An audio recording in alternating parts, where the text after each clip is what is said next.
भगवान राम और भगवान शिव में प्रलयंकार युद्ध का क्या हुआ परिणाम।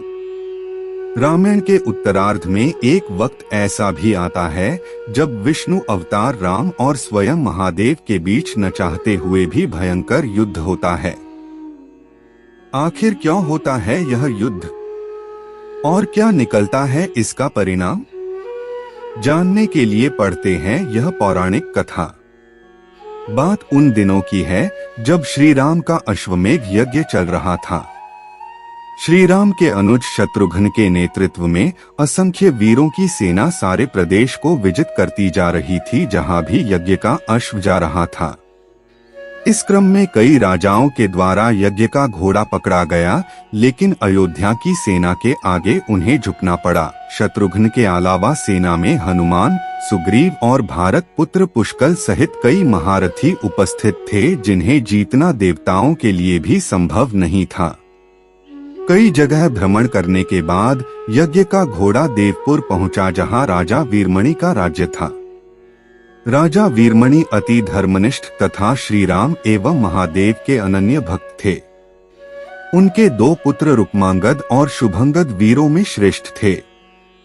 राजा वीरमणि के भाई वीरसिंह भी एक महारथी थे। राजा वीरमणि ने भगवान रुद्र की तपस्या कर उन्हें प्रसन्न किया था और महादेव ने उन्हें उनकी और उनके पूरे राज्य की रक्षा का वरदान दिया था। महादेव के द्वारा रक्षित होने के कारण कोई भी उनके राज्य पर आक्रमण करने का साहस नहीं करता था। जब अश्व उनके राज्य में पहुंचा तो राजा वीरमणि के पुत्र रुक्मांगद ने उसे बंदी बना लिया और अयोध्या के साधारण सैनिकों से कहा यज्ञ का घोड़ा उनके पास है, इसलिए वे जाकर शत्रुघ्न से कहें कि विधिवत युद्ध कर वो अपना अश्व छुड़ा लें। जब रुक्मांगद ने ये सूचना अपने पिता को दी तो वो बड़े चिंतित हुए और अपने पुत्र से कहा कि अनजाने में तुमने श्री राम के यज्ञ का घोड़ा पकड़ लिया है। श्री राम हमारे मित्र हैं और उनसे शत्रुता करने का कोई औचित्य नहीं है, इसलिए तुम यज्ञ का घोड़ा वापस लौटा आओ। इस पर रुक्मांगद ने कहा कि हे पिताश्री, मैंने तो उन्हें युद्ध की चुनौती भी दे दी है, अब उन्हें बिना युद्ध के अश्व लौटना हमारा और उनका दोनों का अपमान होगा। अब तो जो हो गया है उसे बदला नहीं जा सकता, इसलिए आप मुझे युद्ध की आज्ञा दें। पुत्र की बात सुनकर वीरमणि ने उसे सेना सुसज्जित करने की आज्ञा दे दी। राजा वीरमणि अपने भाई वीरसिंह और अपने दोनों पुत्र रुक्मांगद और शुभांगद के साथ विशाल सेना लेकर युद्ध क्षेत्र में आ गए। इधर जब शत्रुघ्न को सूचना मिली कि उनके यज्ञ का घोड़ा बंदी बना लिया गया है तो वो बहुत क्रोधित हुए एवं अपनी पूरी सेना के साथ युद्ध के लिए युद्ध क्षेत्र में आ गए। उन्होंने पूछा कि उनकी सेना से कौन अश्व को छुड़ाएगा, तो भारत पुत्र पुष्कल ने कहा कि तातश्री आप चिंता न करें, आपके आशीर्वाद और श्री राम के प्रताप से मैं आज ही इन सभी योद्धाओं को मारकर अश्व को मुक्त करता हूँ। वे दोनों इस प्रकार बात कर रहे थे कि पवनसुत हनुमान ने कहा कि राजा वीरमणि के राज्य पर आक्रमण करना स्वयं परमपिता ब्रह्मा के लिए भी कठिन है, क्योंकि ये नगरी महाकाल द्वारा रक्षित है। उचित यही होगा कि पहले हमें बातचीत द्वारा राजा वीरमणि को समझाना चाहिए और अगर हम न समझा पाए तो हमें श्री राम को सूचित करना चाहिए। राजा वीरमणि श्री राम का बहुत आदर करते हैं, इसलिए वे उनकी बात नहीं टाल पाएंगे। हनुमान की बात सुनकर शत्रुघ्न बोले कि हमारे रहते अगर श्री राम को युद्ध भूमि में आना पड़े, ये हमारे लिए अत्यंत लज्जा की बात है।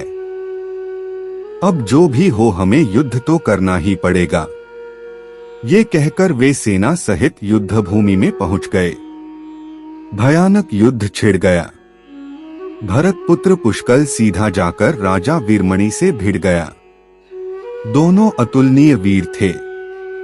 वे दोनों तरह तरह के शास्त्रार्थों का प्रयोग करते हुए युद्ध करने लगे। हनुमान राजा वीरमणि के भाई महापराक्रमी वीरसिंह से युद्ध करने लगे। रुक्मांगद और शुभांगद ने शत्रुघ्न पर धावा बोल दिया। पुष्कल और वीरमणि में बड़ा घमासान युद्ध हुआ। अंत में पुष्कल ने वीरमणि पर 8 नाराज बाणों से वार किया।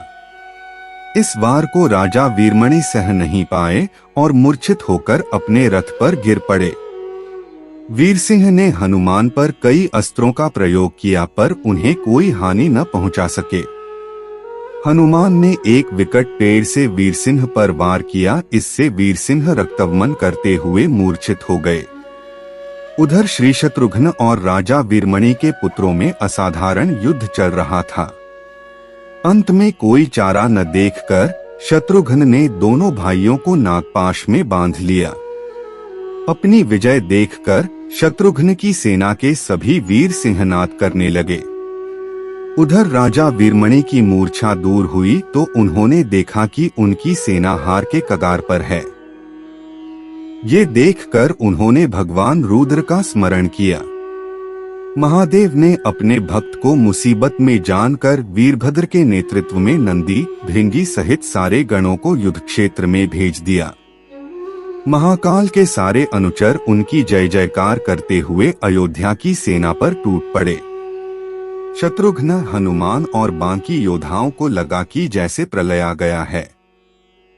जब उन्होंने भयानक मुख वाले रुद्रावतार वीरभद्र, नंदी, भृंगी सहित महादेव की सेना देखी तो सारे सैनिक भय से कांप उठे।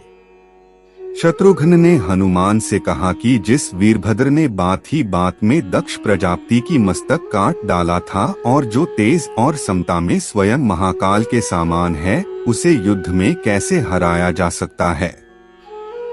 ये सुनकर पुष्कल ने कहा कि हे तातश्री, आप दुखी मत हो। अब तो जो भी हो हमें युद्ध तो करना ही पड़ेगा। ये कहता हुए पुष्कल वीरभद्र से, हनुमान नंदी से और शत्रुघ्न भृंगी से जा भिड़े। पुष्कल ने अपने सारे दिव्यास्त्रों का प्रयोग वीरभद्र पर कर दिया, लेकिन वीरभद्र ने बात ही बात में उसे काट दिया।